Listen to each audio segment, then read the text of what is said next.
ठीक है। Hello student, यहाँ देखिए हम क्लास 7 की आपको हिस्ट्री पढ़ा रहे हैं। और यहाँ पे आपने कल मैंने जो पढ़ाया था आपको इसके पहले वाले वीडियो में तो आपने देखा था वहाँ पे त्रिपाठी स्ट्रगल के बारे में मैंने आपको बताया था। किस तरह से पाल, गुजर, प्रतिहार और राष्ट्रकूट आपस में फाइट कर रहे थे कन्नौज पे अपने विजय को प्राप्त करने के लिए। ठीक है, तो यही तो क्या था, यहीं से आपकी त्रिपाठी स्ट्रगल हुई। लेकिन इस त्रिपाठी स्ट्रगल में लगभग 2 सेंचुरी तक ये आपस में फाइट कर रहे थे। क्या पाल, प्रतिहार और राष्ट्रकूट ये तीनों ही क्या थे, आपके बहुत ही वीक पड़ गए। ठीक है, गुजर, प्रतिहार और राष्ट्रकूट तीनों बहुत ही कमजोर पड़ गए। इसका फायदा उठा के दूसरे लोगों ने इस पे अटैक करके वहां पे वो अपने हाथों को स्थापित कर लेते हैं। अब देखिए पढ़ना आपको administration of the regional kingdom. उस समय के जो प्रांतीय जो साम्राज्य थे उनका जो शासन हुआ था 700 to 1200 में, इसके बारे में पढ़ना है आपको। This new kingdom were marked by the rise of samanta the warrior chiefs in different. इस समय जो साम्राज्य की स्थापना हुई थी आपके रीजनल किंगडम में, उसमें सामंत जो थे जरा सा आपके पावरफुल हो चुके थे। Region of the subcontinent, they were feudatory rulers subordinate to the king and were expected to provide military support during times of war.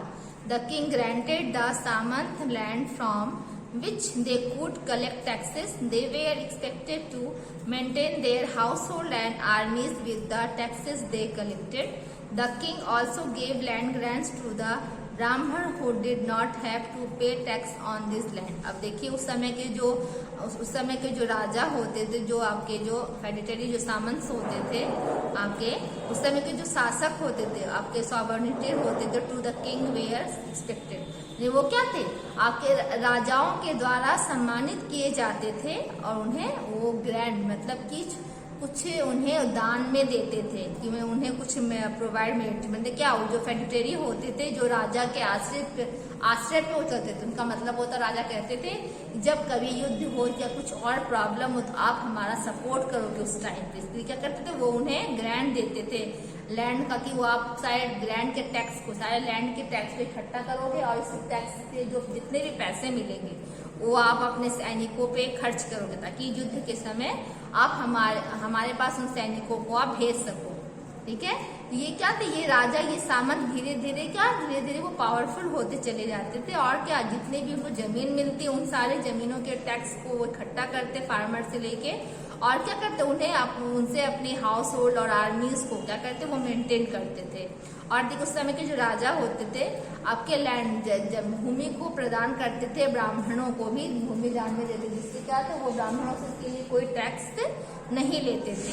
Some of the सामंत और मंडालिकास became very powerful and found independent kingdom for themselves like Dantidurga. देखिए उसमें से कुछ सामंत ऐसे और मंडालिका में ऐसे became बहुत पावरफुल हो चुके थे। इसमें से कुछ एक साम्राज्य का नाम है और उन्होंने अपना एक स्वतंत्र साम्राज्य स्थापित किया, जिसमें से एक का नाम था दंतिदुर्ग, भी इसमें ही आते हैं। They also adopted grander title like maha samanta and महा मंडालेश्वर। ठीक है, तो इन्होंने क्या वो खुद से एक उपाधि धारण करते, जिसे वो महासामंत या महामंडलेश्वर के नाम से जानते हैं। The king position remain powerful, his prestige depend on his success in wars and the size of his kingdom. Usually the king was success by the eldest son, but there were cases of coups organized by other family members. The king often displayed their status or power by adopting very high sounding titles such as Maharaja and त्रिभुवन चक्रवर्तीयन। यहाँ पे देखिए उस समय के जो आपके राजा होते थे वो क्या थे, अपने आप को जो एडॉप्टेड वो एक महान उपाधि धारण करते, महासामंत और महामंडलेश्वर के नाम जानते थे। और जो राजा की जो पोजीशन होती थी वो बहुत ही पावरफुल होती थी उस समय। और क्या थे, उनका जो सम्मान होता था वो उनकी सक्सेस पे और उनके युद्ध में सक्सेस होने पे और अपने उनके साम्राज्य के विस्तार पे निर्भर करता था। उस समय के जो राजा होते थे वो खास तौर पे अपने बड़े पुत्र को ही अपने बाद राजा चुनते थे।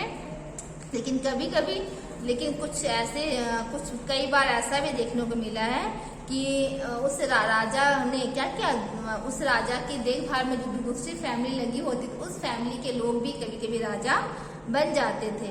और ये जो राजा जो होते थे बहुत क्या करते थे, वो अपने पावर के अनुसार क्या करते थे, कभी कभी वो अपने अपने नाम के आगे नए नए उपाधियों को धारण करते। इसका नाम था आपका महाराजा धीराज, त्रिभुवन चक्रवर्ती, ऐसे ऐसे उपाधि को वो धारण करते थे। The source of such information are the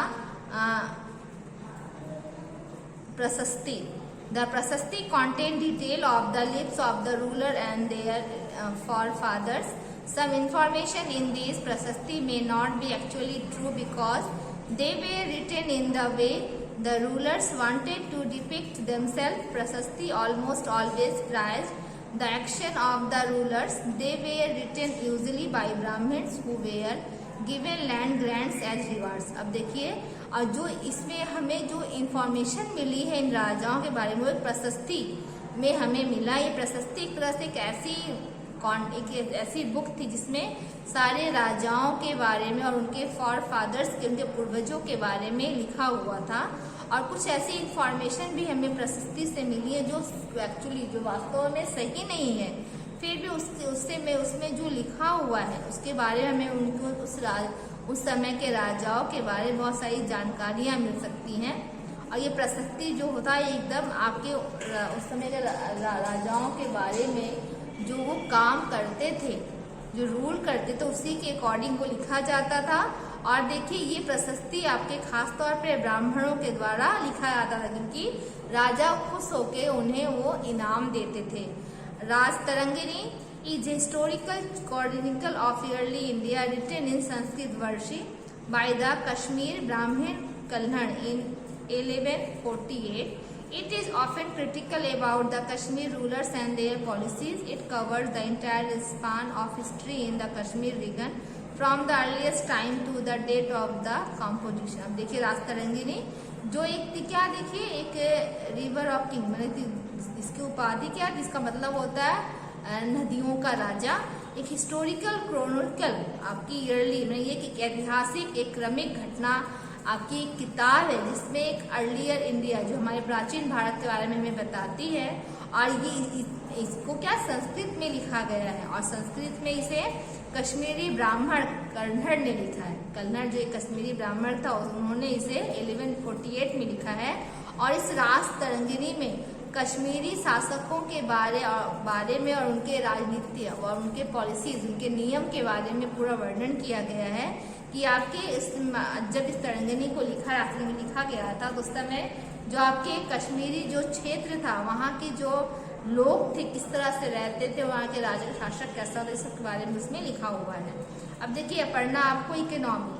Taxes were the main sources of revenue for the king. This revenue was used for maintaining the palace, constructing temples and other building, conducting military campaigns and other welfare activity. देखिए, उस समय जो tax लोग इकट्ठा करते थे, कर के रूप में जो टैक्स लेते थे राजा का और सभी लोगों से, तो क्या उस टैक्स को वो खर्च करते थे एक तरह से अपने कामों को मेंटेन करने के लिए, महलों को मेंटेन करने के लिए, कहीं कहीं आपके टेम्पल को बनाने के लिए, अदर बिल्डिंग, दूसरे महलों को बनाने के लिए, दूसरे बिल्डिंग्स बनाने के लिए करते थे। जैसे बड़े बड़े आपके पाठशाला वगैरह बनाते थे, विश्वविद्यालय उस समय यूज करते थे, जगह जगह सड़क बनाते थे, उसका यूज करते थे। साथ में वो अपने मिलिट्री जो कैंपेनियन थी उसको भी पावरफुल करने के लिए उन टैक्स का यूज करते थे। और साथ में लोगों के, वहाँ की जो आम जनता थी उसके वेलफेयर में, उसकी सुख सुविधा के लिए भी वो इन टैक्सेस का यूज करते थे। Another method of obtaining resources was plunder. The most important reason for the various rulers to engage in warfare was to gain access to resources beyond their territories. देखिए, इस समय का दूसरा जो मेथड था आपका प्राप्त करने का धन को, वो था लूटपाट। क्या होता, जब कोई राजा दूसरे राजा पे अटैक करता था, अगर उस राजा को वो हरा देता था तो उसके राज्य की जितनी भी धन संपत्ति थी उसे वो लूट लेता था, उसे लूट के वो अपने खजाने में लाता था, और उस तब से क्या होता, उन पैसों से ही वो अपने सारे काम को करता था। यही था कि उस समय के लोग, उस समय के जो राजा थे वो अधिकांश युद्ध में ही व्यस्त रहते थे। Temples built by the medieval rulers were symbol of their power, wealth, and future fortune. So, king often looted and plundered each other's temples in order to establish supremacy and acquire wealth. The wealth of temples and temple towns soon began to attract foreign inventors such as Mahmud of Ghazni. अब देखिए उस समय के जो राजा होते थे वो temple बनाते थे, तो उस टेम्पल में वो अपनी क्या करते पूरी पावर लगाते थे। इस टेम्पल इतना ज्यादा डेकोरेट करते, उसमें हीरा सोना चांदी का वर्क वो टेम्पल में करवाते थे। इसलिए क्या था उस समय के राजा जो होते थे अधिकांश वो टेम्पल पे ही अटैक करते, टेम्पल को ही अपने वार का वो सेंटर मानते थे, क्योंकि टेम्पल को लूटने से उन्हें ढेर सारे खजाने उन्हें मिलते थे। और क्या थे इस टेम्पल पे ही वो अपने अपराध के उस टेम्पल मेरे कब्जे में आ गया और उस टेम्पल का शासन मैं करूं।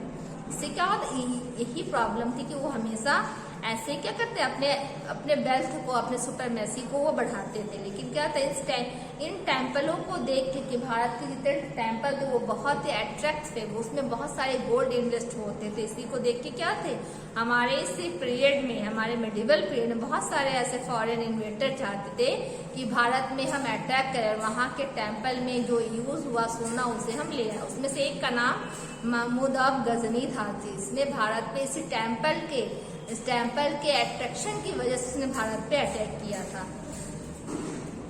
तो चलिए यहीं तक पढ़ाएंगे, इसके बाद आगे हम नेक्स्ट कल पढ़ाएंगे। इसके बाद यहीं पे स्टॉप करते हैं। आप देखिए ये ओरली क्वेश्चन है, आप करोगे इसे। Thank you.